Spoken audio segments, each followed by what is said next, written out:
If you're a business owner really feeling the crunch and the chaos of a rapidly evolving market, know that you are not alone. Speaking with entrepreneurs from B2B to B2C, as well as in product and service-based sectors, there are a lot of them echoing the same sentiment of uncertainty and confusion when it comes to what moves they should be making to advance in today's market. With that, there's obviously no shortage of gurus out there with their AI tools and all this other that's supposed to be the best thing since sliced bread, and you're just going to click the button and get all the leads you could ever need. Yet so many people that buy into that are also still coming up short. So how do we bridge that gap? That's an excellent question that we're going to be unpacking today, where I really believe that finding the path forward is not just a matter of clicking a button and having all the leads you'll ever need, but asking the right questions, and we're going to be unlocking those today. For those of you new to my channel, my name is LaTricia Morris. I am the brand revivalist and author of the recently published book, Brand Power Moves, the Master's Playbook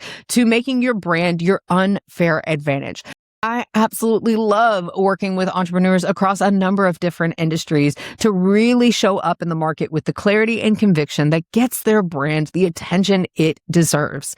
Doing that job well means being willing to step into the discovery process, being willing to explore, to unpack the questions, to ask even the hard things that uncover the really great and awesome things about a brand. Today, we're going to unpack 4 ways you can uncover the power moves you should be making with your own company. Number 1, I want you to evaluate your customer journey.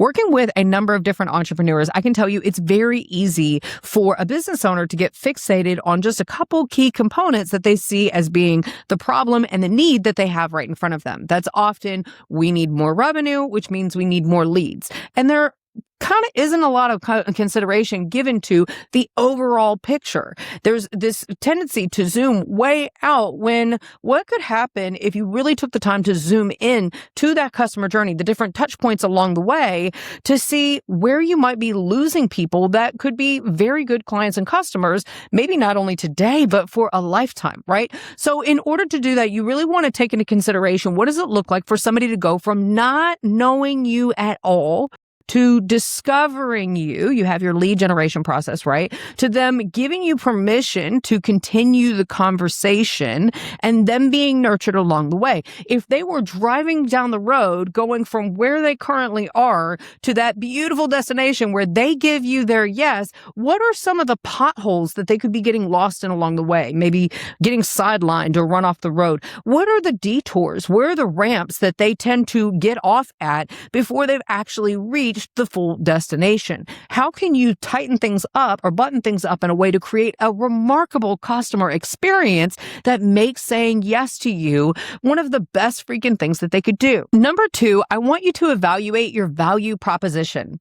One thing I see all the time is companies leading with specs and features that your buyer just doesn't care about yet. They make the mistake of thinking that the thing that they're selling is the thing that they're selling, and they lead with all the wrong language, missing the connect to how it actually brings value into that customer's life. This might be the cleaning company that says that your counters are going to be super spotless and all of those things. Your house is going to smell great. And those are good things. I would hope that that's an end result of me hiring that cleaning company. But is that really what I'm hiring them for? Am I hiring them because I need somebody to help relieve some of the chaos and the crazy of my life, for them to not just take things off my plate, but allow me the room to breathe? As a mom and a wife, is that company coming in and helping me to actually feel like I'm not failing my family because I can't keep up with all the things on my own, right? Like, we could unpack that for days, and it's going to be different based off of your own business, but the value that you are conferring to people often goes way beyond the surface level of the product or service that you offer. So when you're looking at your offer and the value that you are proposing that they say yes to, you have your surface level, right? You sell painting, you sell widgets, you sell whatever the thingamabob is, but then what is the secondary layer beneath that? And then what is the tertiary layer beneath that? Like, what is it that they're actually buying?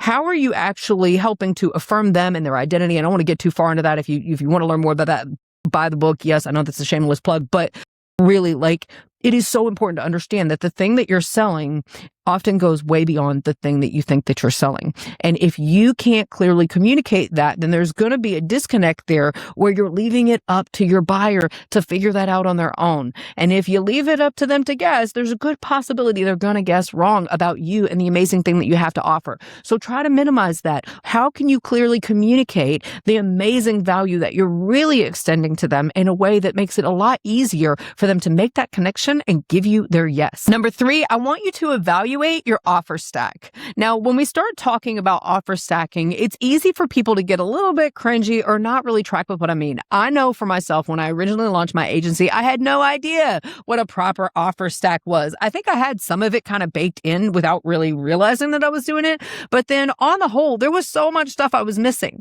When we're talking about offer stacking, we're really looking at proper downsells, upsells, continuity offers, ascension offers, and those sort of things. And I think a lot of people pause and almost cringe when it gets to talking about that, because it can be easy to feel like, well, is it going to feel like I'm being sleazy and trying to get every little nickel and dime out of them that I possibly can? And it's really not that at all. I know one of the things that really shifted my own view on that was realizing that if I didn't have that built into my own offer framework, I was doing a disservice to the people that I said I was here to serve. I was essentially offering them one thing that I could do, and then saying that they were really on their own and they needed to go find somebody else that could help them with the next thing that revealed itself once I solved the problem or helped them solve the problem that was right in front of us.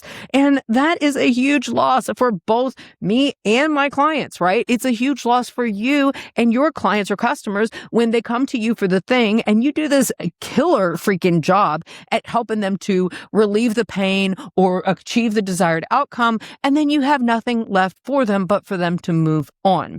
Now, when I say this, I don't mean that you want to tack on every little thing that you can and build this Franken business that just offers anything that you could possibly offer. But I want you to pause and look at the offer stack in a way of saying, how can we make sense of making things easier for our customers? How can we help them to achieve their desired outcome faster with the offers that we present to them? How can we help to make it less confusing or more convenient? Or whatever. There are so many different ways that you can unpack this for your own business, but you really have to stop. Look at the offer stack. What offers do you currently have? Are there offers that serve as a great introduction to your business, but then also naturally lead them into other services and offerings that are even better for them when they get the chance to take hold of them? How does it make sense for them to transition from one point to the other? Again, it's not a buffet of offerings. It's looking at how each offer can integrate with the other to make an offer ecosystem that really serves your clients to the highest caliber. Number 4 is I want you to evaluate your brand. And I know this might sound, again, like a plug, but understand me, it is not. This is an absolute necessity. I truly believe in the power of leading brand first in all the other stuff you're doing. When you're talking about your logistics, you're talking about your team and how you're operating, you're talking about your marketing strategy, your campaigns and all of that. If you don't lead brand first, you're going to be ever coming to the market with things that are shifty, shaky, and just all over the place. Having brand clarity gives you a solid position. It gives you solid stature. It allows you to step out with clarity and confidence and conviction in the things that your business is here to say. Understanding who you are, who you're here to serve, and how those two are supposed to interact. So going back to looking at your brand and even breaking out those few questions, that is going to radically alter the squeeze that you get out of all the other questions that we ask. When you evaluate your customer journey, when you evaluate your value proposition, and when you evaluate your offer stack, understanding who you are to begin with, who you have been created to be in today's market, and then the people that you're here to serve is going to help you to make sense of all those other things to really create a customer journey, a customer experience that freaking wows the people that you're here to work with.